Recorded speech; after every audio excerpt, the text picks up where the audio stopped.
Assalamualaikum warahmatullahi wabarakatuh. Alhamdulillah, ikhwatul iman rahimakumullah.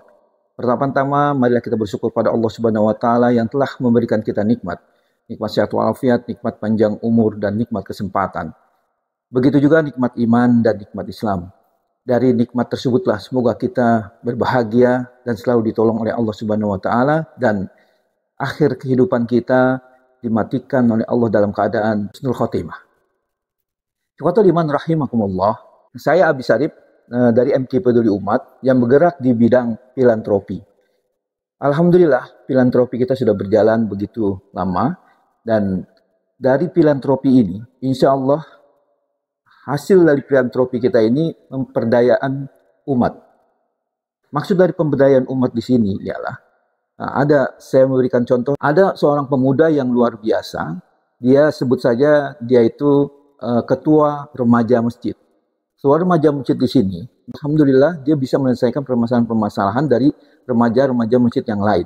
Dan pada waktu dia rapat di masjid, ada seorang pemuda akhir dari rapatnya tersebut dia bertanya bahwa saya ingin menikah, wahai ketua remaja masjid. Bagaimana caranya untuk saya menikah sedangkan saya lulusan SD? Kalau saya lulusan SD, apa yang saya bisa lakukan untuk persiapan saya menikah dan saya harus bekerja?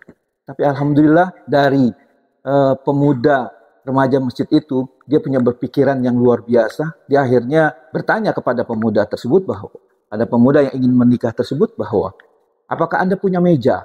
Apakah Anda punya meja yang bisa kita gunakan? Akhirnya singkat ceritanya ketua masjid tersebut dengan anak muda tadi, dia itu pergi bersama-sama untuk melihat apakah mejanya itu layak untuk buat berdagang.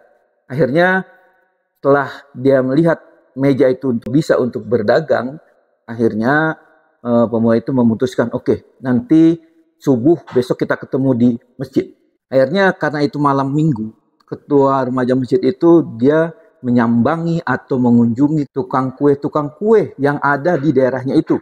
Tukang kue yang ada di daerahnya itu ada 3 tukang kue yang memang di situ bisa menjual kue-kuenya siapa yang mesan.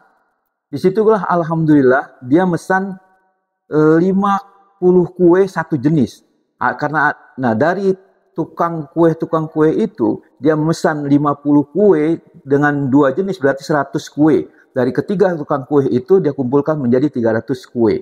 Dan alhamdulillah besok paginya dia ketemu lagi dengan anak muda yang memang ingin menikah dan punya kerja. Karena dia bingung untuk kerja bagaimana karena dia lulusan SD. Setelah itu, alhamdulillah, pagi-pagi ketemu subuh, dia akhirnya pemuda tersebut diajaklah mengambil atau mendatangi tukang kue tersebut. Dan alhamdulillah, dari tukang kue tersebut, dia memberikan kepercayaan kepada pemuda itu. Setelah itu, 2 pemuda itu membawa kue tersebut berjumlah 300. Dan alhamdulillah disitulah mulai dia berbisnis, yaitu berjualan.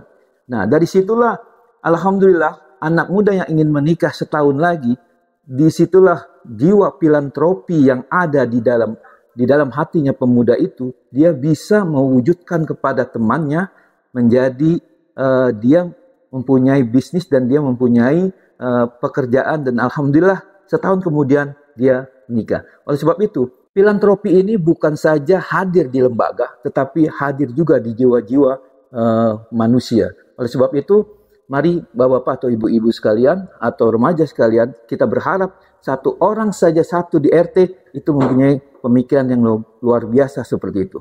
Itu saja yang bisa saya sampaikan. Wabillahi taufiq wal hidayah. Assalamualaikum warahmatullahi wabarakatuh.